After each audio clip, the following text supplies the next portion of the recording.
Good afternoon, all. I am Tapas, Associate Fellow at the Foundation for Agrarian Studies. On behalf of the Foundation, I welcome you all to the fourth seminar of FAS Young Scholar Online Seminar Series. As you all aware that this is a platform for young scholars working in the field of agrarian studies and on socio-economic life in rural India to present their work to this larger research community working in the similar areas, and also to explore the possibility for future collaboration. As the coordinator of this seminar series, I thank you all for your participation. And I sincerely hope that we, particularly young scholars, are learning a lot from these seminars and the discussion. And I'm certain that it is also helping to build a network of young scholars working on rural India. This seminar series, as you all know, it's covering a range of topics, including agricultural production, agrarian and labor relations, rural economy, caste in rural India, the questions of women's work in rural India, and science and technology in agriculture. I thank Rosa Luxembourg Stipend South Asia for their continuous support in running this seminar series. We are most fortunate that Professor Barbara Harris White, Emeritus Professor of Development Studies at the University of Oxford, is chairing all these seminars of this series. Her expertise and insightful comments have been instrumental in enriching this seminar series in many ways. I again thank you, Professor, for agreeing to the chair this Young Scholar Seminar Series. Today is the fourth seminar of this series, and our speaker is Dr. Aritri Chakravarty.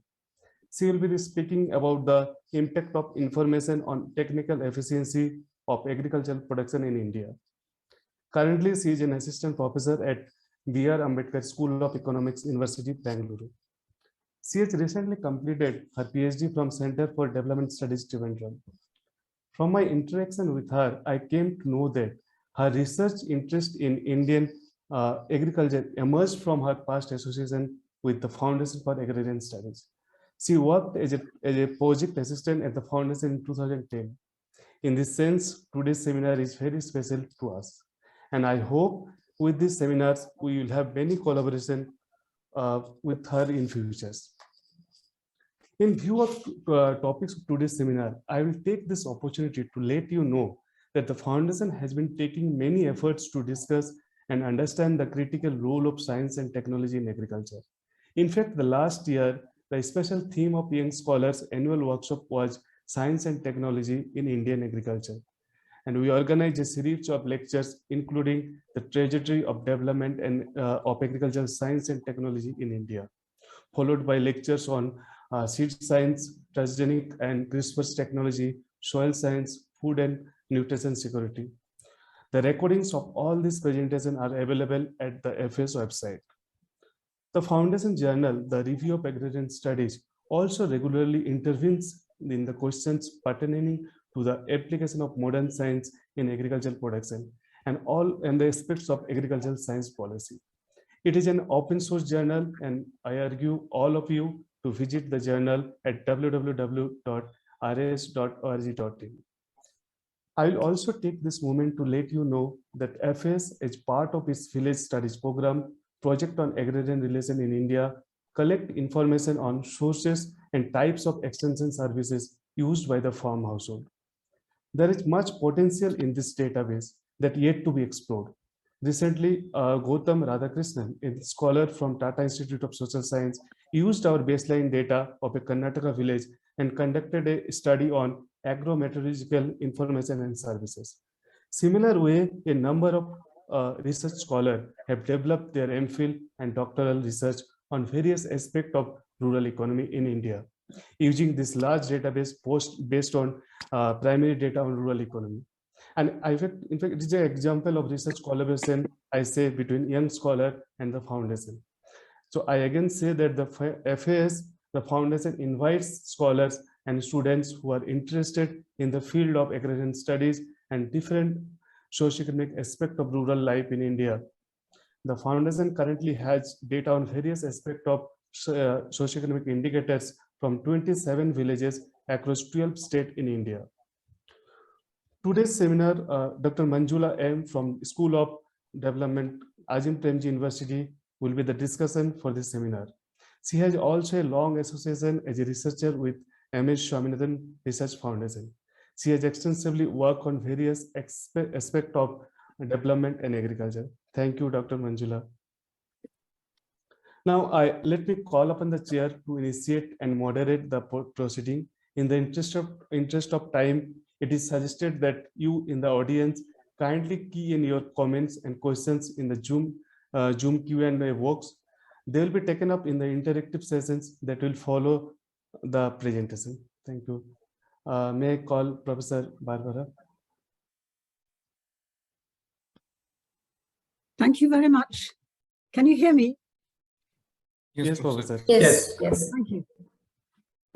Thank you very much for that excellent introduction to the wide-ranging work of the Foundation for Agrarian Studies. And it's my pleasure to try to chair these seminars. I don't want to say any more except a little bit about timekeeping. Professor Aritri Chakravarty will speak for 20 to 30 minutes. And then the usual convention is for Dr. Manjula, the discussant, to speak for 5 to 10 minutes. I will add some comments, and then it will be opened up to question and answer, which I will try to moderate from France. Okay, without more ado, I would like to invite Professor Chakravarty to talk about one aspect of science and technology, that is information, without which we can't do anything very much, and its impact on technical efficiency in Indian agricultural production. Over to you, Aritri. Thank you, Chair. I will turn off my video because I'm using not a very strong internet connection, and I'll start sharing my screen.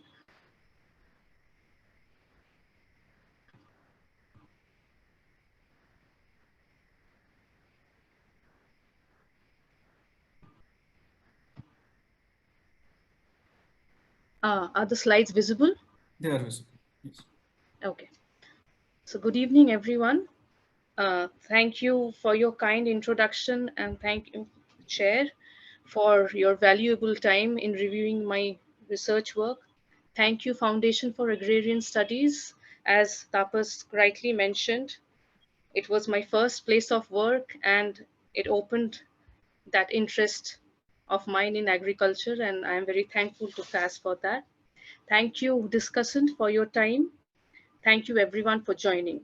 So I'll begin by giving you some context to the study. So a brief background. We all know that agriculture as a production process is different from production processes in other sectors. And one of the major reasons for that is that it is dependent on nature. So uncertainties are there, where information plays a vital role in trying to address the volatilities associated with uncertainties. So as you can see, I've also mentioned that there is a time lag where inputs are transformed into output, and in that there are different kinds of risks and uncertainties associated. Prices can change, weather can change, crop may fail, and information would try to again address these problems and try to reduce these uncertainties. Second, information is important in agriculture, especially in developing countries like India, because we transition from traditional agricultural practices to modern agricultural practices, which require the right kind of technical know-how and knowledge to use them. And therefore, again, the role of information becomes very important in transiting from traditional to modern agricultural practices. Now, having given you a brief idea about the role of information in agriculture per se, I will just quickly take you through the Indian scenario and the reason that I have tried to take up this topic. So we all know that we are familiar with this stylized fact of economic development, where the share of GDP of the primary sector reduces while that of the secondary and tertiary sector increases. And the same thing happens with the share of labor also, with a time lag. So in the Indian context, we have seen that this has partially happened while the share of GDP has reduced to below 20% for agriculture, but the same has not been true for the labor in agriculture. And therefore, about 50 to 60% of the population depends on agriculture for its livelihood. And therefore, we see that there is a low productivity in this sector. So, is there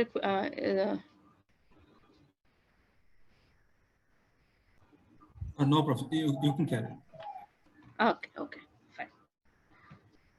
So along with this, in the Indian context, there have been studies and observations that public expenditure in agriculture has come down. And if we look into the 2002-3 survey of NSSO, there are farmers have reported that they find farming to be less profitable now.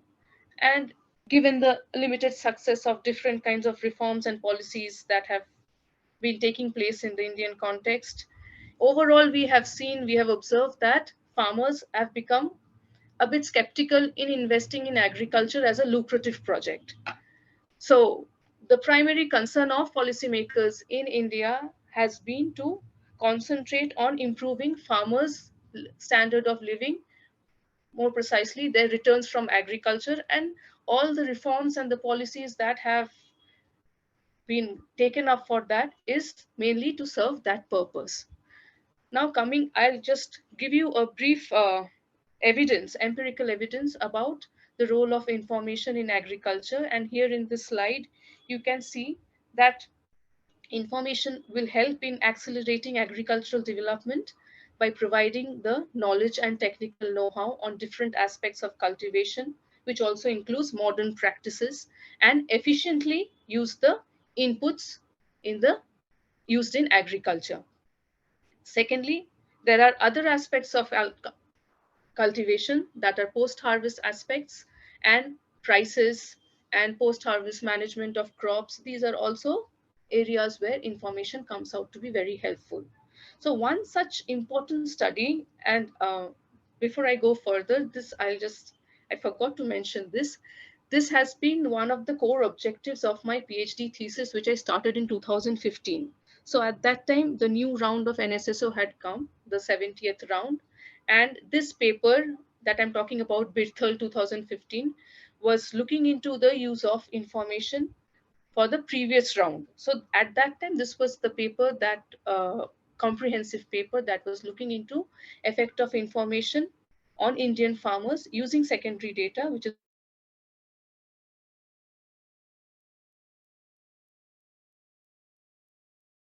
information. They find that their incomes have increased by 12%. So, and there is information is very important for farmers to be successful and achieve the correct returns. So obviously, the main objective again remains is that how to improve farmers' returns. And in that context, I have looked into information as a key factor in improving that. And how? First, I'll introduce to a policy that was introduced by the government, a pioneering policy, that is the Agricultural Technology Management Agency, which was introduced in 2005. And also, what happened is in 2005, by 2014, this policy had spread all across India, and it was implemented at each district. And the main attribute of this policy was that it was pioneering in the sense that it was decentralized. It was trying to deliver to farmers need wise requirement of information. So this was one of its kind, and it was introduced in 2005. So by 2014, as we see that it was under implementation in 640 districts of India across the country. Now, the puzzle that I came across was In 2002-3, the 59th round of NSSO on the agricultural situation of India, households of India, showed that 41% of the agricultural households accessed information. And when the next round was released, that is a survey that happened after 10 years, it is a decadal survey. There also in the 78th round, which was conducted in 2012-13, there the share still stagnated at 41%, even though there was a policy intervention specifically looking into decentralized decentralized information dissemination. And what was more interesting is that in both rounds, users of information did say that information they used was useful and beneficial. So given this background, this was the motivation for me to do the study. So, and the main question was, why has access to information stagnated? So one of the reasons could be that the information did not have any positive impact on farming. So the first question I asked was whether there is any impact of information on the farm outcome.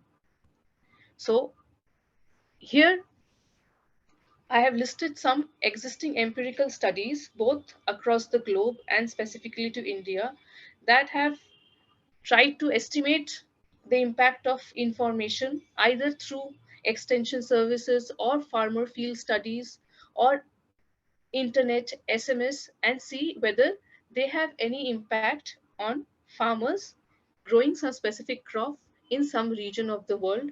It's like for the in the first point we see that in Peru, potato farmers who participated in farmer field schools, they witnessed a 32% increase in income, while in East Africa, participants realized a 61% increase in income.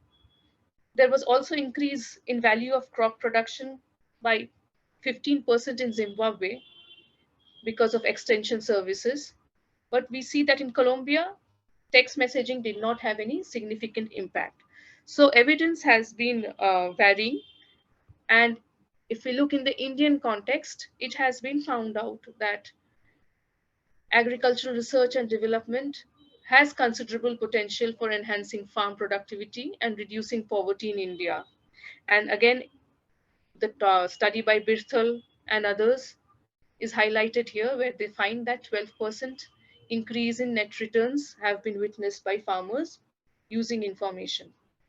Now, there are other studies as well that in the Indian context that look into specific sources of information or type of information, which here I mean maybe extension, maybe farmer field school, maybe text messages, maybe information on prices.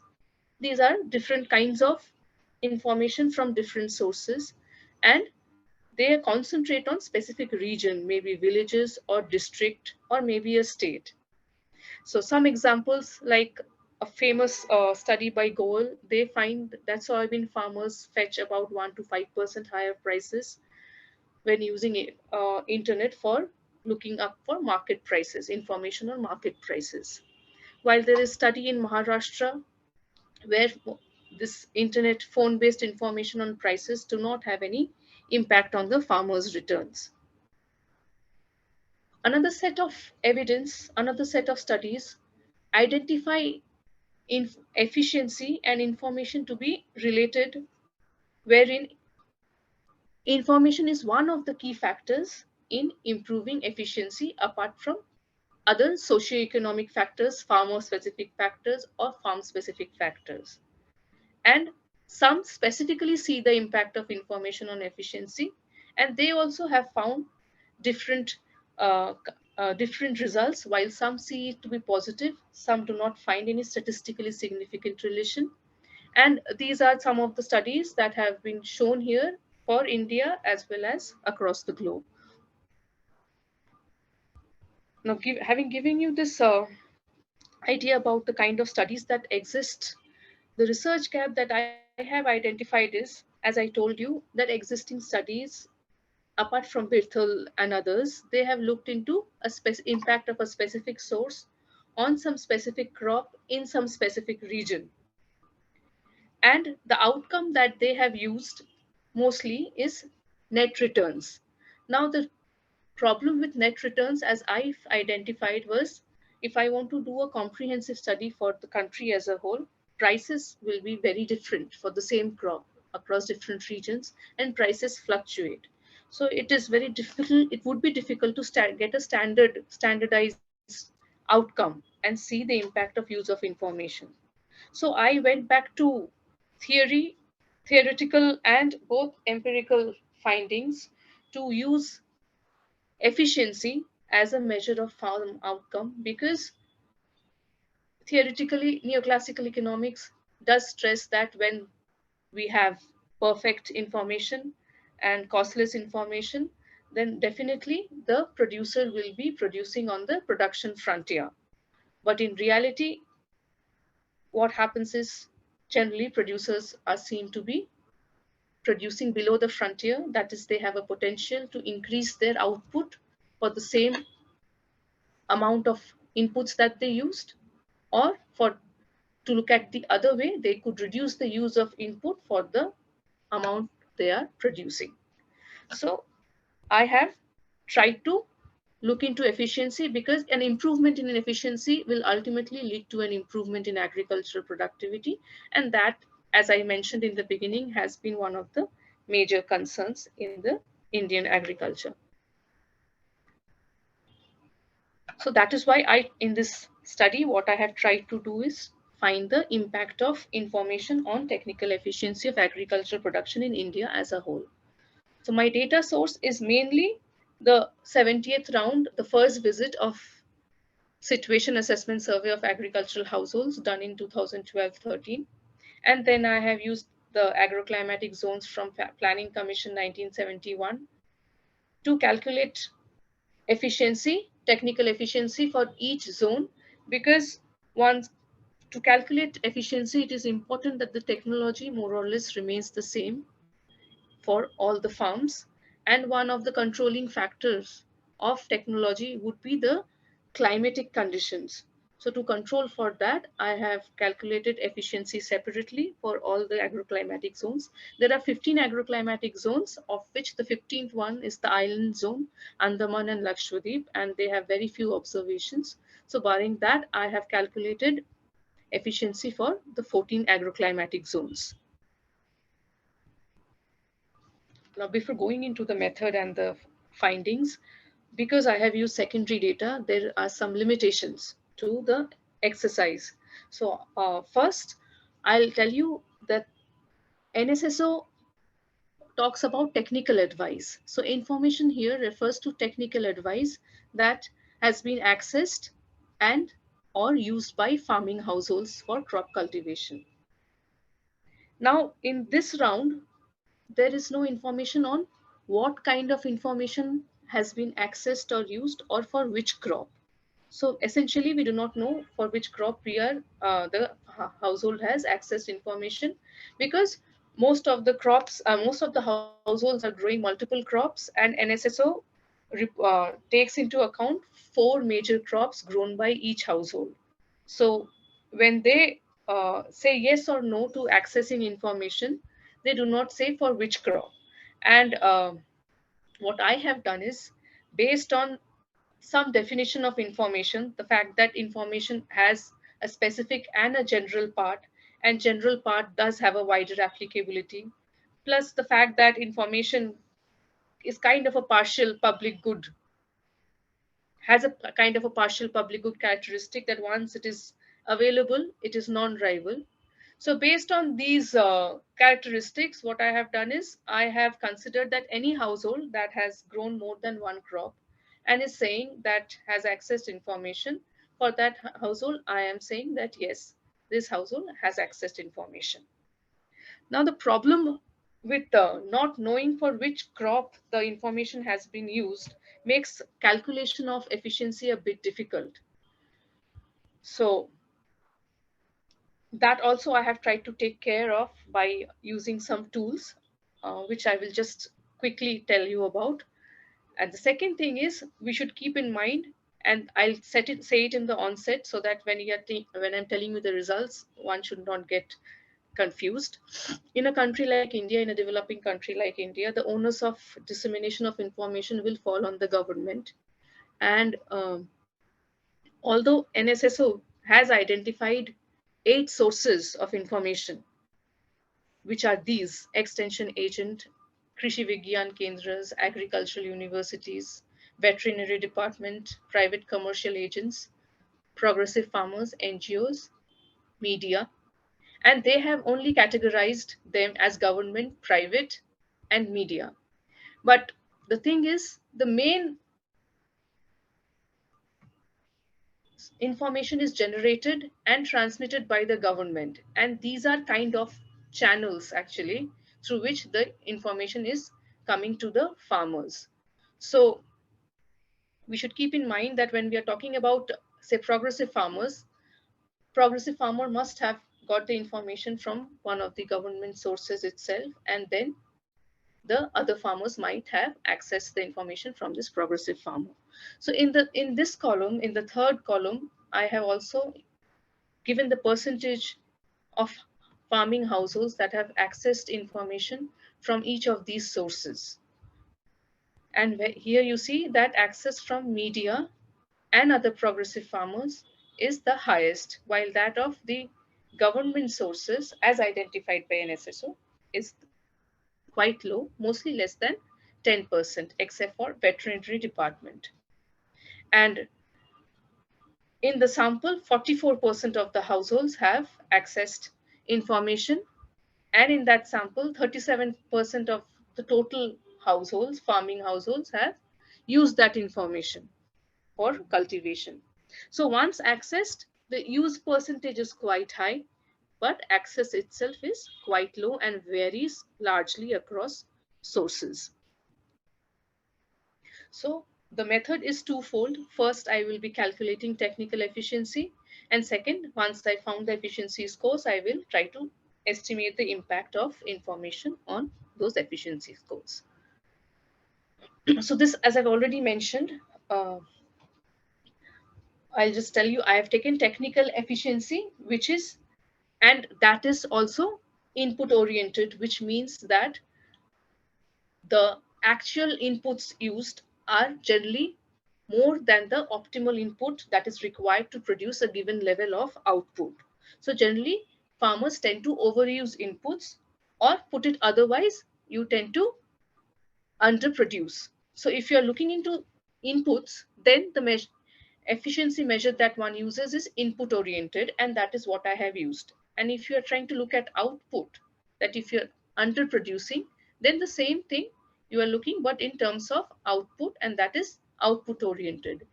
So here I've used input oriented technical efficiency, which is nothing but a ratio of the optimal input used, that is the minimum input required, to the actual input used. So it would lie between 0 and 1. 0 would be least efficient and 1 would be most efficient. So I'll quickly go through the nature of the data and just tell you why I could not use standard DEA, data envelopment analysis technique, to calculate technical efficiency. As I was telling you, that here in NSSO, they have recorded a maximum of 4 crops grown by each household. And for that, the inputs are, some of the inputs are crop wise and some of the inputs are for all the crops grown. So land and seed is recorded crop wise. So these are output specific inputs. But other inputs like fertilizers, pesticides, water, electricity, machine labor, they are reported jointly. The expenditure on them is reported for all the crops grown by each household. So for a data that is characterized by multiple output, that is multiple crops, joint inputs, which are fertilizers, pesticides, electricity, and output specific inputs, by which I mean land and seed. For such data, standard data envelopment analysis gives generally under reports, and that is what I had found. And so I used a new technique that was developed by Professor Lawrence Sheshay to calculate efficiency when the data is characterized by multiple output, joint inputs, and output specific inputs. And this I did for all the I'm skipping the technical slides. If somebody wants to look at them, they can look at the end. So these are the variables that I have used. This is the output, the value of output. These are the output specific inputs, land measured in hectares, the expenditure on seeds, and joint inputs, which are again expenditure on these inputs like labor, which include human and animal labor, fertilizers, which is the sum of expenditure on fertilizers, manures, and plant protection chemicals, energy, which is the sum of expenditure on diesel, electricity, and irrigation, and other miscellaneous expenditure, which are recorded here as cost of machinery, repairing costs, and other expenditure. So I have used these variables to calculate technical efficiency for across each agroclimatic zones. And there also a difficulty I faced is there are households in each zone. You will find around 150 in each zone there are multiple crops that are grown. So overall in India there were 145 crops that were reported to be cultivated, and paddy was the most common crop grown. And here obviously I have excluded plantation crops because they require more than one season to grow, and therefore incorporating them might lead to faulty results. So each zone will grow several crops, and by looking at the frequency of the households growing those crops, I have tried to identify the major crops in each zone by a trial and error method, and trying to find that data set which has the least number of loss of observation. So these are the agroclimatic zones, Western Himalayan zones, and I have 20,149 households total. And you see that I have also shown how many crops they have, each household has grown, the major crops, and the number of households. Now coming to the result, what I have done in the look at the last row,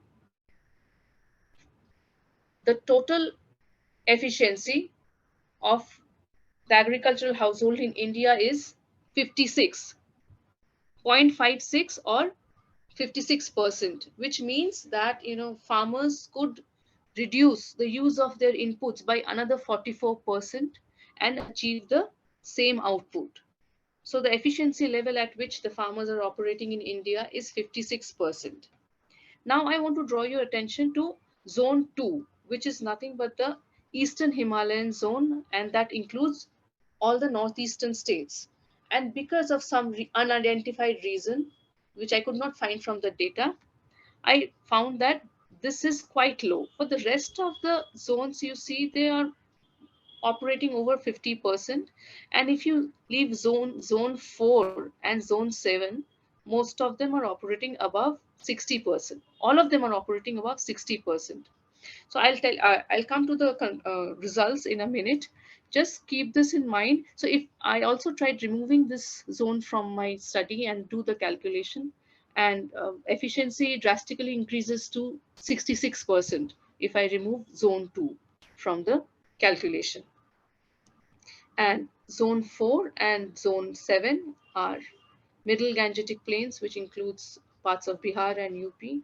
And this is zone 7 again, where both which show efficiency of around a little above 50%. This is the states of Orissa and Chhattisgarh. So this is the results of technical efficiency. Now the second part is I have tried to find out the impact of information use on technical efficiency. So I have used a propensity score matching technique for the obvious reasons of observable and unobservable farm and farm characteristics affecting both information and technical efficiency. And in the absence of an ideal instrument, which I could not get from the data, I resorted to propensity score matching. And these are the factors that I have used: household characteristics, which includes structure of house, social category, main source of income, type of land owned, whether the household owns land or not, whether they have an MGNREGA card, just to see whether they have any alternate source of income or not, type of ration card they hold, number of farmers in a household, the demographic characteristics, and farm characteristics. Aritri, you've got about 5 minutes. Yes, ma'am. I'll wrap it up now. Now, coming to the results, this is the result for India as a whole. And here we see that the second row, which shows that the treated is the users of information, and this is the non-users. And although the difference, as you can see, is only by 1%, it is statistically significant. Overall, the difference between the impact of information between users and non-users is quite low, but statistically significant. But if I just disaggregate this impact across the different channels that I have identified, you will see that table 6 shows that the impact of government channels is statistically non-significant, while that of private channels is statistically highly significant. And that of media is again low and less significant, only significant at 10%. So what we observe here is that there is a source effect working at large that is trying to dampen the true effect of information. And now going back to the point that I was trying to say is that although we find that private sources do have a higher impact as well as have a higher difference between users and non-users, still there is no way to identify whether where the progressive farmers are getting their information from. So it is a hunch that they are getting the information from government sources. So from there, if we can come to a conclusion saying that government sources are non-significant, then it would be a wrong conclusion. So that is an open area where one needs to probe in further and identify what proportion of these progressive farmers are getting their information from government sources, and therefore then we can see that maybe the impact would not be statistically non-significant. So some policy perspective, that one could look into a comprehensive evaluation of the functioning and go into a primary level study and see, having identified the broad problems with the policy or in accessing information, one could fine-tune and get a more nuanced view of the functioning of this policy at regional level, district level. And from obviously when one gets an idea that the impact is positive, it is evident to look into the factors that stop a farmer from accessing or using this information. And as I told you, that indirect impact of public channels does not get captured, and there is scope to look into that. And the third is the addressing the asymmetry in information dissemination and ensure that policies look into strengthening it, and also understand that policies by itself are not sufficient. It should be more comprehensive, because using information successfully requires human capital, rural infrastructure, better rural infrastructure, and better credit. So some of the further research plans is this, and the fact that the new data has come, I am working on it. And the good news is the share of households accessing information has increased to about 56% as far as I remember. So which is quite a good improvement, given in the last 2 decades it was quite low. So thank you. I'll end my presentation here.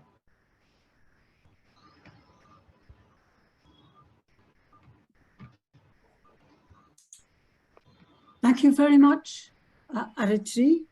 That was a very clear explanation for a general audience of a technical paper which other people can read, but which has all the details of the methodology. Thank you for making such a clear presentation.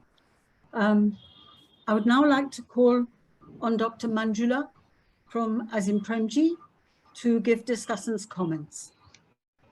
One moment, ma'am. Professor Aritri, if you can please stop sharing the screen. It's still sharing. Yeah, sure. Yeah, thank you. Okay. Thank you, ma'am. Thank you, Professor Barbara. And I'm audible. Am I audible? Yeah. Yes, Professor. Yeah. Thank you, Aritri, for a very interesting and in-depth analysis and presentation, and a rigorous analysis, so to say. I'll start from where you stopped, like saying that your conclusion, saying that there is a source effect, which dampens the true effect of the information.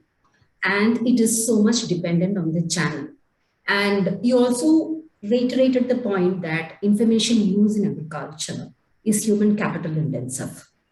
Because most of the information which we see, which comes from the public channels, like for example, the weather forecast, for a layman, for a farmer, it's very difficult to comprehend and process this information.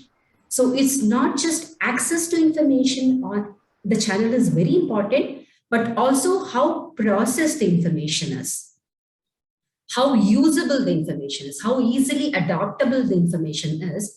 That's of high relevance in whether this information translates into any kind of use by the farmer or the end user. So that's when it brings back to the kind of information channels that you have put out there. I understand you have data constraint, but there's a very important channel in the whole agriculture information network, which I would, for want of another word, I would call it a semi-formal channel, which is a whole institutional setup. Like the farmer collectives, the producer organizations, or other kind of collectives, which take information, which is also like, nurtured by the NGOs, which take information from the public channels and process it into usable formats, and then disseminate it to the farmers as advisories. Then it's not just information, it comes coupled with advisories. So it is more usable, adaptable. That's one thing, so that channel, I don't know how you have captured it. I couldn't really see that. The private, I assume it was mostly about talking about progressive farmers and neighbors, where it could be the demonstration effect. The progressive farmer, as we all know, have easier access to the public channels than the extension agent. And so they might be in a position to even translate this information into, practices. And then that has a demonstration effect because I see my neighbor doing it. So I rely on it. I have much more trust on what is happening and which I can see on them. This important, this semi-formal network plays a huge role. I can corroborate it with a study which Madhura would recollect. We did it as part of MSSRF, where we were looking at the utility of climate information for risk reduction by smallholders. And we found that it's only in those villages where the social network analysis threw up very dense networks, where there were strong presence of farmer collectives, that this information was of any use at all, or it could be translated into. So this informal network, which is an institutional, and I would put it as a semi-formal network, plays a huge role in translating information into usable formats, which then gets adopted. That's one thing. And the second thing is, even if it gets converted into usable format, as you rightly pointed out, if there is a contingency plan and if there is not enough resources available, for example, if paddy fails and then there is a dry spell being predicted, and then there is a suggestion to shift to millets or something else, and if there is no institutional or any other provisioning mechanism where they make technology or inputs available to the farmer to translate this information into any kind of practice, again, this information per se is of no use. And it doesn't translate into any kind of practice, thereby contributing any kind of technical efficiency. So these are two things which I feel is very important when we talk about agriculture as a practice where information per se, the intrinsic value of information is very low. It becomes valuable only when it gets converted into processable, usable formats. And also there is a whole institutional mechanism enabling information use or adoption of practices or change in practices. That was one thing I thought you could explore further in the paper. maybe do a primary study and see how this private networks span out and how this is useful. Look at locations where producer collectors are present or farmer collectors are present. For that matter, Atma itself is, you know, as you rightly pointed out, it does adopt a multiple strategies for information dissemination. And one of the most effective strategies is a farmer field school. The farmer field school and the farmer interest groups. I don't know how that factor into the analysis. I think, again, data constraint. It could be data constrained. So which brings back another point in terms of establishing any kind of causality to the Atma program, because you started off with that premise saying that, you know, Atma got implemented in 2005 and now you have this data set, and then you want to look at technical efficiency based on multi-pronged approaches. Since these kind of channels are missing, I don't know how much of causality or attribution we can make unless we have even, you know, data for 2 time periods, something like a pre-Atma, post-Atma kind of a comparison. How much of causality or attribution we can make to Atma or critique Atma, or you know anything with this kind of an analysis was something which was also I wanted to flag. Another thing is, like, when you looked at the size classes, I found that the technical efficiency of the marginal farmer is much higher than the small and the semi-medium. Do you have any additional information on why it is so? Any additional information on what is working there in terms of the marginal holders? And the caste groups, I think the SC was performing better, but it was not a statistically significant result. That was another thing I wanted to flag. And one more thing is about the methodology that you used, the propensity scoring.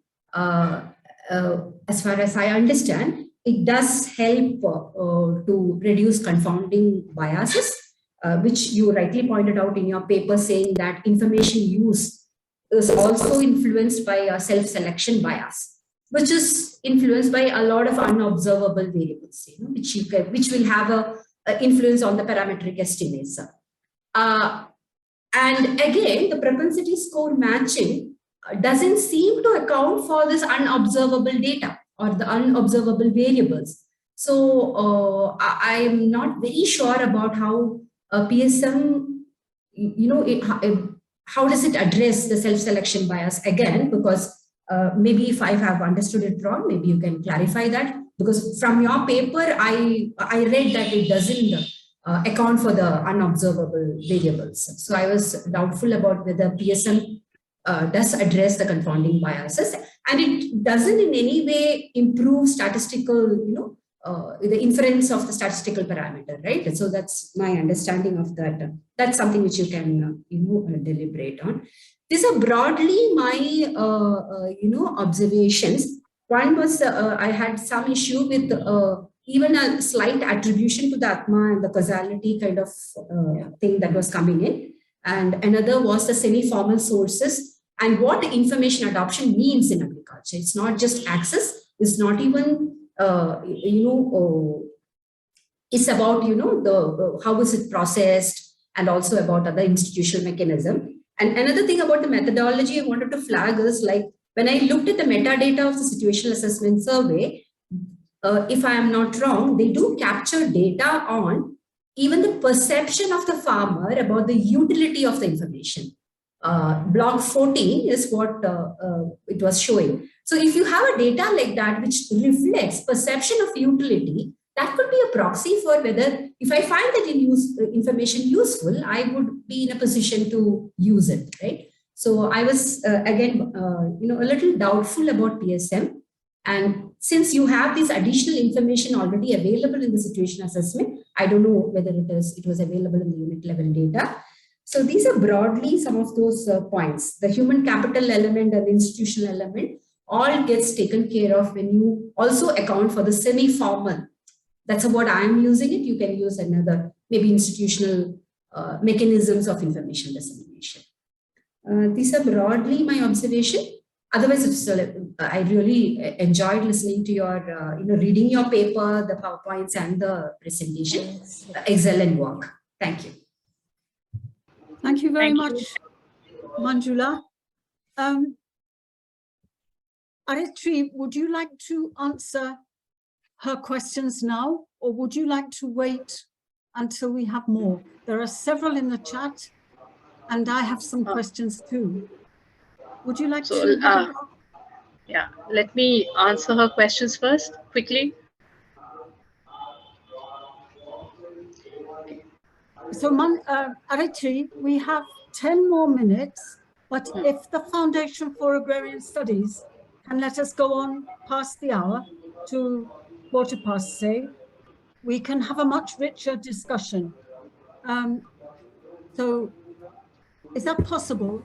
Yes, that is possible. Great. So we fully understand that some people may have to leave on the hour, but we will actually go on till 1:15 the hour. Okay, so Aritri, over to you for a first response to Manjula's very wide-ranging discussion. Okay. Thank you, Professor. Thank you, Dr. Manjula. Very good points, actually, especially on the semi-formal institution. But as you rightly pointed out, it would have been very good, but since I was using secondary data, my scope was quite limited. And there's some things I just want to clarify. I am not trying to criticize the policy here. Okay, it was the first thing that struck me, and I found it quite puzzling. So I was just seeing the impact, and nowhere in my conclusion will I stress on the fact that the policy itself is wrong.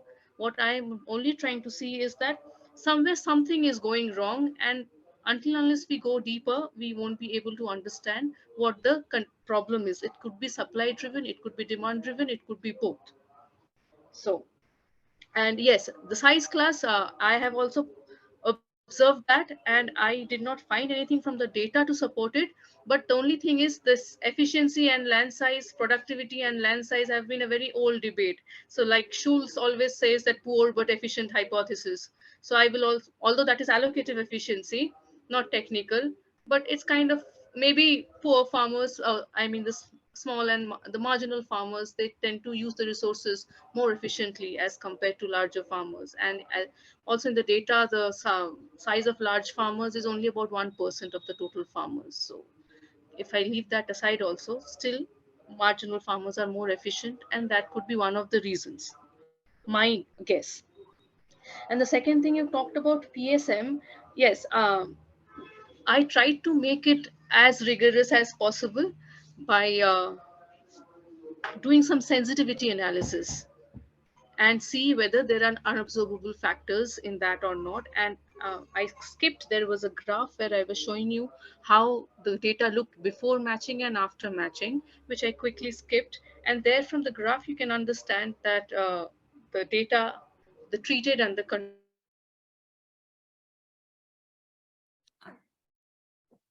of a household accessing information or not, that matching has happened perfectly.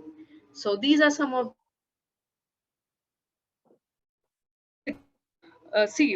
both the 15th round and the 70th round talk asked the farmers whether the information used was useful and beneficial for them.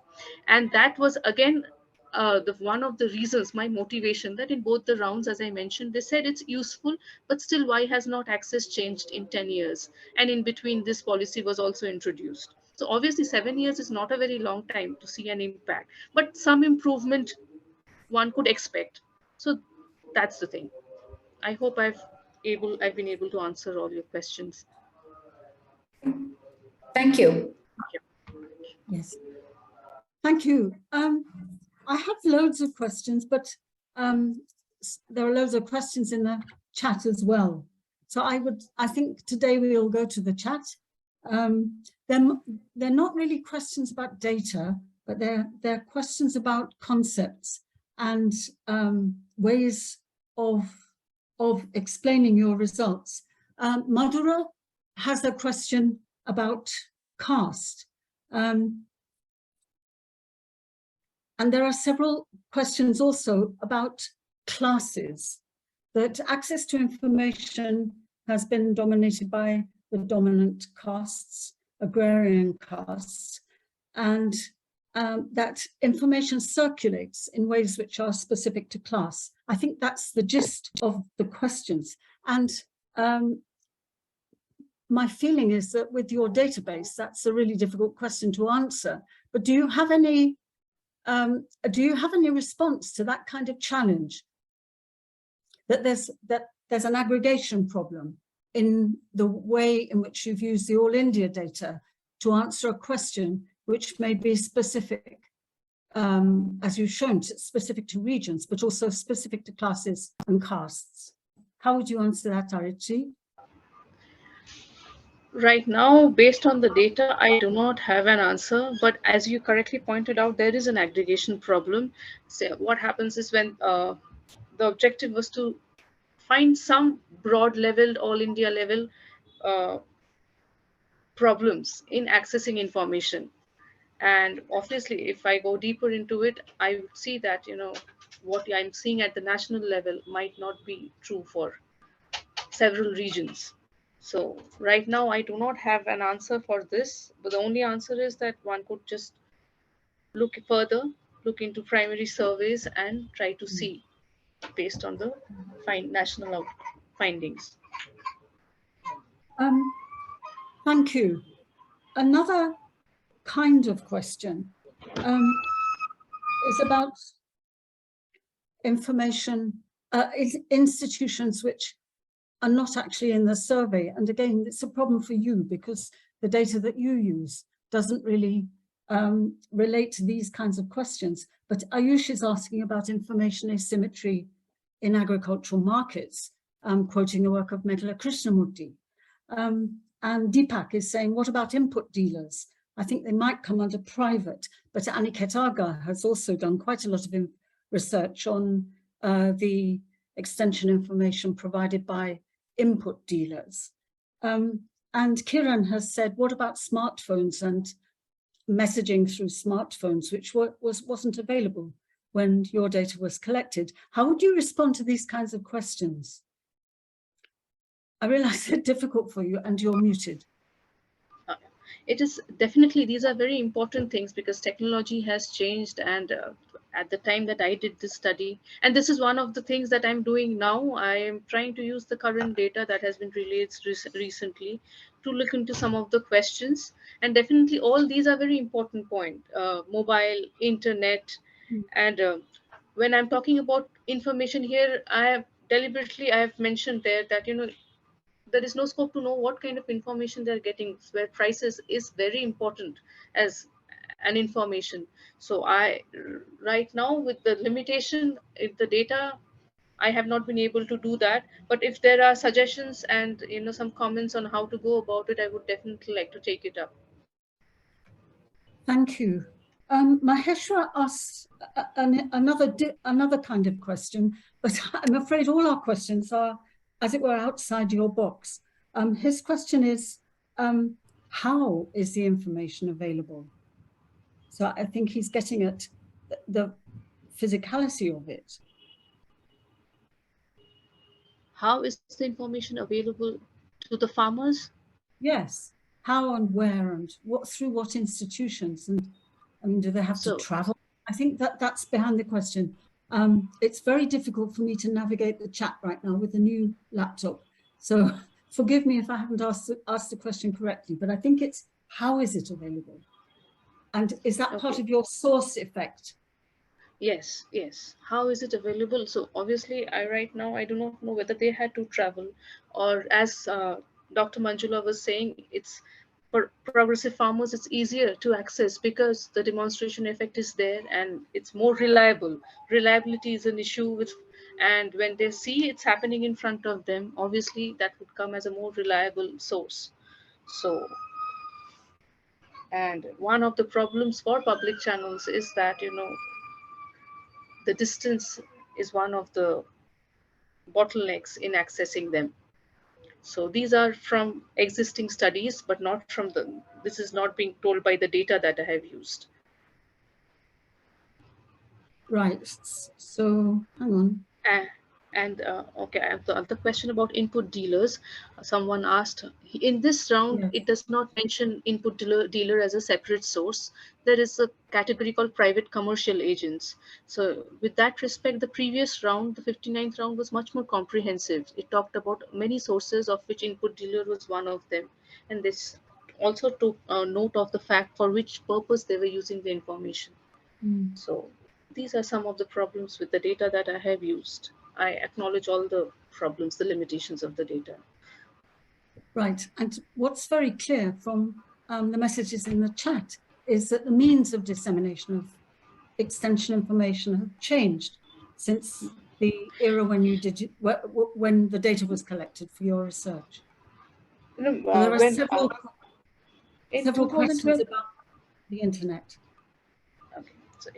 So this is what I have found, and I have my further research in PhD was to see what are the factors that determine access and the use of information. And there I was trying to tell you, when I was showing you the table, that access from media, which includes internet, radio, TV, newspaper, was highest, but the use was lowest at 60%. And for all the other sources, the access was, whatever the access share was, the use was more than 85%. So if 100 people accessed it, 85 people used it. But for media, if 100 accessed it, only 60 used it. And one of the major reasons was human capital, lack of education. 60% of the farmers were uneducated, illiterate. So that was one of the problems with using information from media. So maybe, obviously, as things have changed now. I think that's as good an answer to Maheshwar's question as your data can possibly provide. Now, Parki has asked a question about methods, and it's now past the hour, so some people may have to leave. What I would like to do is to use this moment to ask my questions, because they also pertain to methods and reinforce what Parki has said. So if you don't mind, I will make my own observations. Yes, ma'am. What I think is that you've got big results with wide-ranging reviews of literature and with quite a lot of technical virtuosity. And at the risk of being a bit ethnocentric, you've used Rolls-Royce methods. And your question has a very ambitious scope. Unlike all the other studies, you've done it for all India and for 14 of the 15 agroclimatic zones. And the big result is that 40% of households in the survey access information, and fewer of them, but most of those who access actually use it, and that there's not a lot of change in a whole decade, but the questions in the chat are suggesting there may be a lot of change in the last 5 years or 10 years. And another part of your big results are that while users are 58% efficient, non-users are not a lot less efficient, so that access to information in your database makes rather little difference and is possibly affected by the characteristics of the information sources which have come up in the chat questions. And so the main result concerns inefficiency. But as you said, in 8 of the 13 agroecological zones that you talk about, farmers are more than 70% efficient. And that strikes me as being quite a good result, actually. And that the largest landholders are 76% efficient. And those who produce non-food crops are most efficient. And then there's a caste result for Madura, that scheduled caste users are least efficient. I'm racing through my notes because quite a lot of them have been already taken up by Manjula. I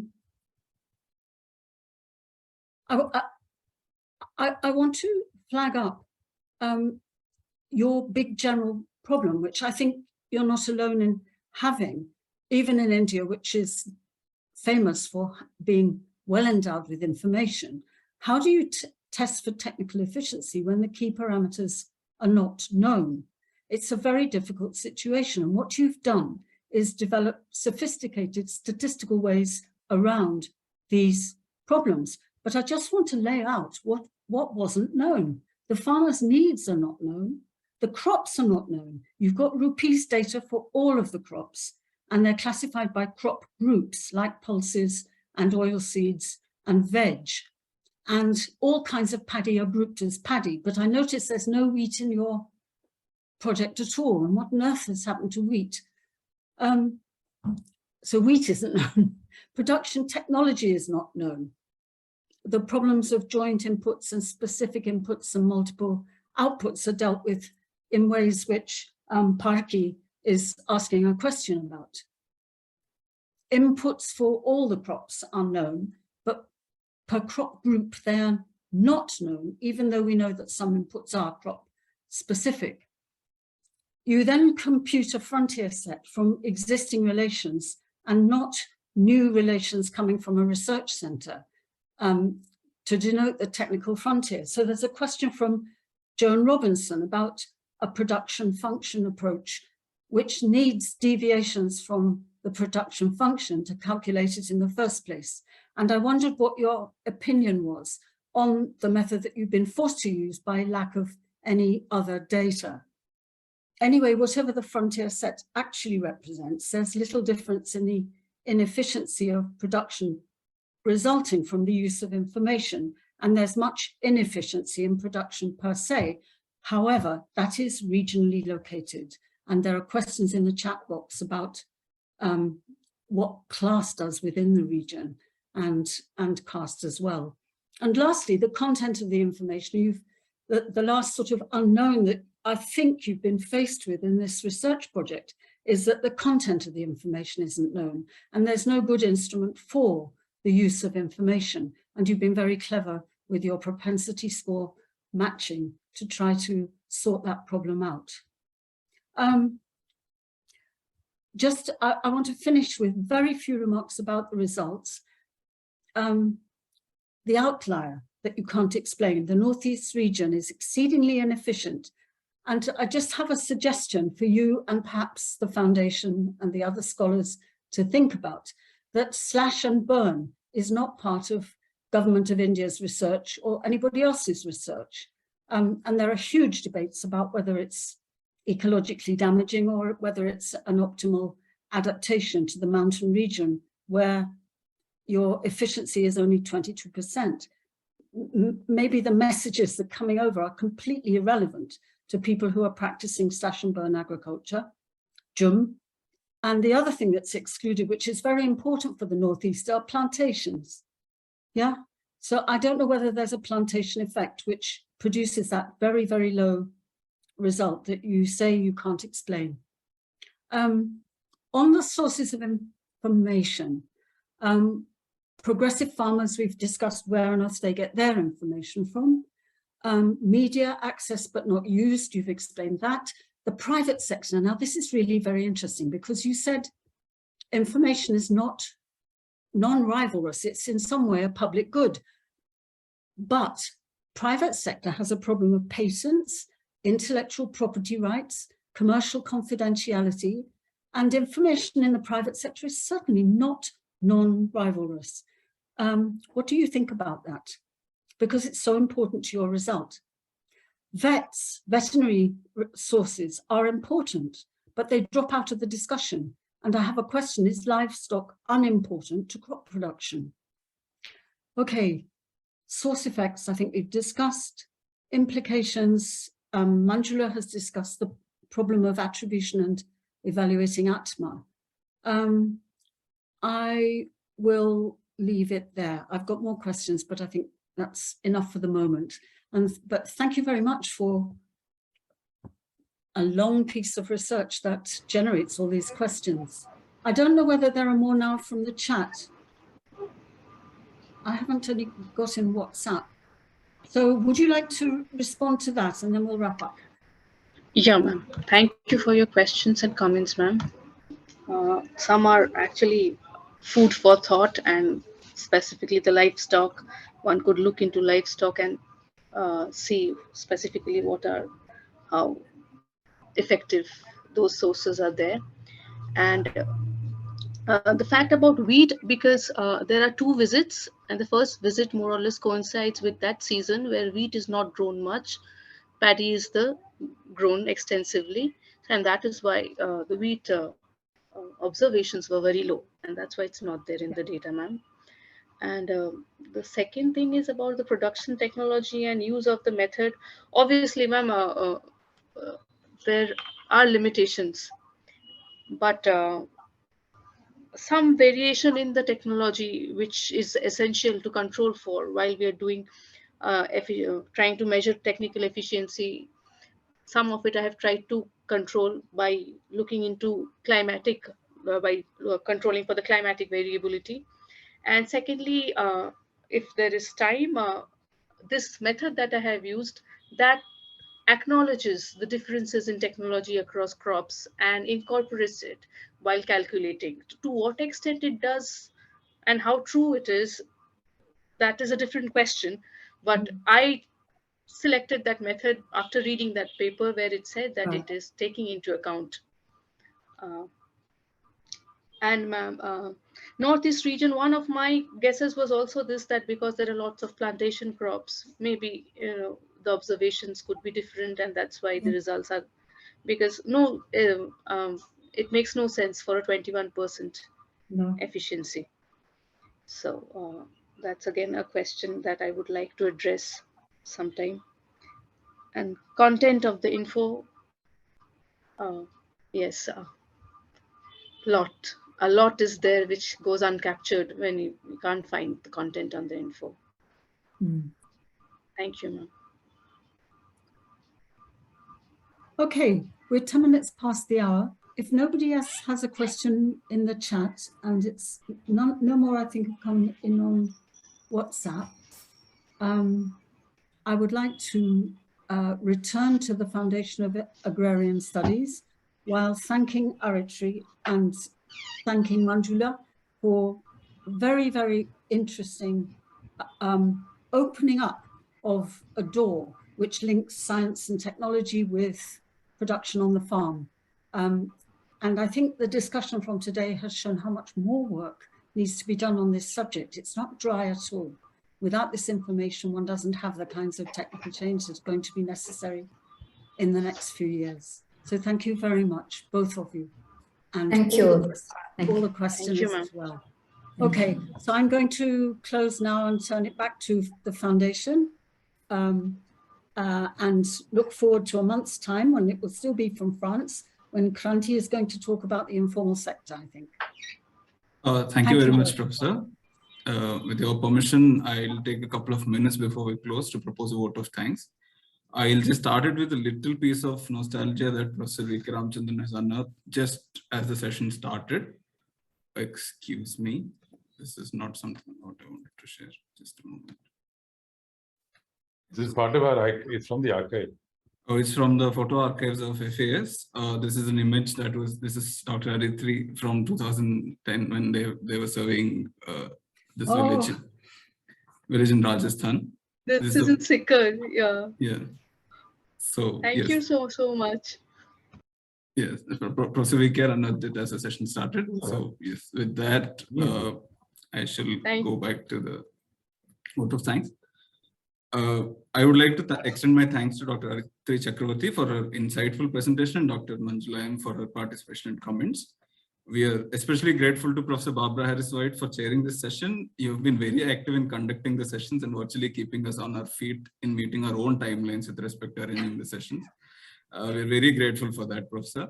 I thank Rosa Luxemburg Stiftung South Asia for their generous support in making this series possible.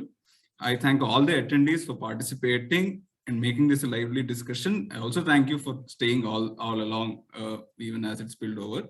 I'm also thankful to the online team at FAS, Sandeepan, Tapas, Deepak, Setu, and Rakesh for their role in conducting this program very smoothly. Before we end the session, I would also like to inform you about the next seminar of this series. Professor Barbara has touched upon it. On the last Thursday of August, that is the 25th of August, Ms. Kranti Nanduri will be presenting her research. She will be speaking about accumulation and differentiation in the non-agrarian informal sector. Kranti has recently submitted her PhD at the Indian Institute of Management, Calcutta. We will be posting more details about the event on our website, that is fas.org.in, and social media handles in the coming days. You can find us at FAS Agri Studies on Twitter, Instagram, Facebook, LinkedIn, and YouTube. I request that you follow our website and social media handles to not only get updates about this seminar series, but also about the other work that we do. In case you're interested, we have recently sent out a quarterly bulletin that lists the work that we have done in the months of April, May, and June. You can also find that on our website. The link will be sent in the chat box. A recording of the previous session that featured Ms. Raya Das is available on YouTube. You can take a look at that as well. She spoke about conditions of accumulation and survival, development of capitalism in agriculture of West Bengal. This session too is being recorded. It will be made available on YouTube in the near future. Any questions? We've taken most questions. If there are any more questions, we'll send them to the presenter and try and get them answered for you.